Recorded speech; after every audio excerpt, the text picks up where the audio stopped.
Hi there, I'm Jules from thestonesoup.com and today I've got another fresh 6-ingredient dinner recipe for you.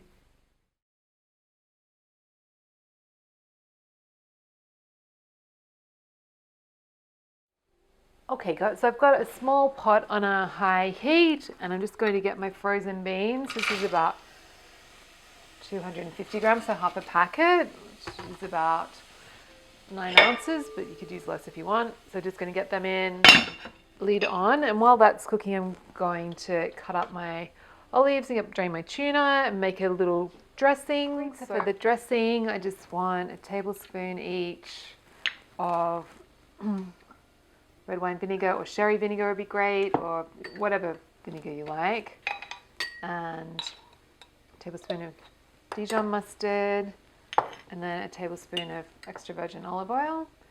And so this is a really punchy, full-on dressing that you wouldn't use to toss a salad, but I find like the green beans really need something super vibrant to kind of counter their craziness. Oh, and I used a dirty spoon, so it's got some flecks of herbs in it from my sun-dried tomatoes. Okay, so we're going to check on, that's just whisked, and give it a pinch of salt, and we're just going to check on the beans. Okay, so beans have had 2 minutes and a high heat in the pan, and we're just going to have a look. It looks like they're pretty much, charred a little bit in spots, and pretty much defrosted. These are baby frozen beans, which I think are a little bit nicer. I'm going to toss in my tuna, so just a medium can. Tuna I like Italian style in olive oil. And then some olives, a handful, like quarter of a cup. Probably should have chopped them up to make them a bit nicer. And about 50 grams, so same amount as the olives. These are sun-dried tomatoes from the deli, and I just drain them on paper towel because I'm sure they don't use the nicest olive oil in those sorts of things.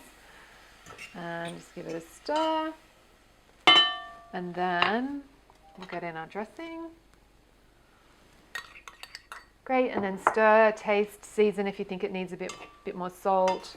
It's got the olives, so actually no, we probably will need some salt because we haven't seasoned the beans. And then dinner's ready. So easy.